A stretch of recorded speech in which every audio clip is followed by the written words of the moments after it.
ಚಿತ್ರದುರ್ಗದಲ್ಲಿ ನಡೆದ ಬಸ್ ದುರಂತ ಪ್ರಕರಣದಲ್ಲಿ ಹಾಸನದ ಯುವತಿ ನವ್ಯ ಸಾವನ್ನಪ್ಪಿದ್ದಾರೆ. ಮಗಳನ್ನ ನೆನೆದು ನವ್ಯ ಅವರ ತಂದೆ ಮಂಜಪ್ಪ ಕಣ್ಣೀರಿಟ್ಟಿದ್ದಾರೆ. ಗೋಕರ್ಣಕ್ಕೆ ಹೊರಟಿದ್ದಂತಹ ಮಗಳು ಸಾವನ್ನಪ್ಪಿದ್ದಾಳೆ. ಗುರುತು ಸಿಗದ ಸ್ಥಿತಿಯಲ್ಲಿ ಮಗಳ ಮೃತದೇಹ ಪತ್ತೆಯಾಗಿದೆ. ಚನ್ನರಾಯಪಟ್ಟಣ ಮಹಾಲಕ್ಷ್ಮಿ ಲೇಔಟ್ನಲ್ಲಿ ಇವರ ಮನೆ. ಮೃತ ಯುವತಿ ನವ್ಯ ಮನೆ ಬಳಿ ನೀರವ ಮೌನ ಆವರಿಸಿದೆ. ಮಗಳನ್ನ ನೆನೆದುಕೊಂಡು ಬೆಕ್ಕಿ ಬೆಕ್ಕಿ ಅತ್ತಿದ್ದಾರೆ. ನವ್ಯ ಅವರ ತಂದೆ ಮೃತದೇಹ ಪತ್ತೆಗೆ DNA ಪರೀಕ್ಷೆಗೆ ಒಳಪಡಿಸಿದ್ದಾರೆ. ಸೋಮವಾರ ಮಗಳ ಮೃತದೇಹ ಕೊಡಬಹುದು ಅನ್ನೋದಾಗಿಯೂ ಕೂಡ ದುಃಖ ತಪ್ತರಾಗಿ ಈ ರೀತಿಯಾಗಿ ಹೇಳಿದ್ದಾರೆ. ಮೊದಲ ಫೋಟೋದಲ್ಲಿ ನೀವೇ ನೋಡ್ತಾ ಇದ್ದೀರಾ, ಆಕೆಯ ಹೆಸರು ನವ್ಯ ಅಂತ ಹೇಳಿ ಆಕೆ ಸಾವನ್ನಪ್ಪಿದ್ದಾಳೆ. ಬಸ್ಸಲ್ಲಿ ಒಂದು ಅರ್ಧ ಗಂಟೆ ಮಾತಾಡಿ ಹೋಗಿ ಬರ್ರಪ್ಪ ಅಂತ ಹೇಳಿ ಕಳಿಸಿದ್ದು.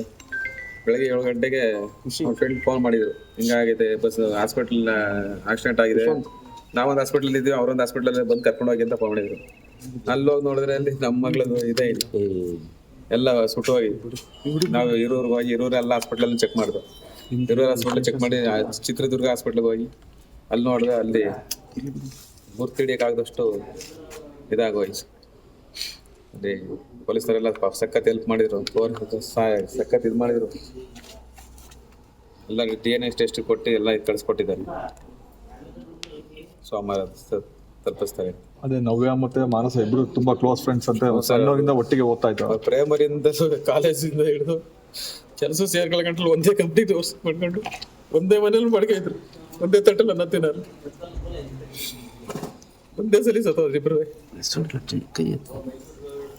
ಸಾವಿರಾರು ಜನಕ್ಕೆ ಅನ್ನ ಹಾಕಿದ್ದೀರಾ ಸರ್ ನಿಮ್ಮ ಮನೆ ಮಗಳ? ಎಷ್ಟು ಜನಕ್ಕೆ ಅನ್ನ ಹಾಕ್ರೇನು ಸರ್, ನಮ್ಮ ಮಕ್ಳು ಉಳಿಸ್ಲಿಲ್ಲ ದೇವ್ರು.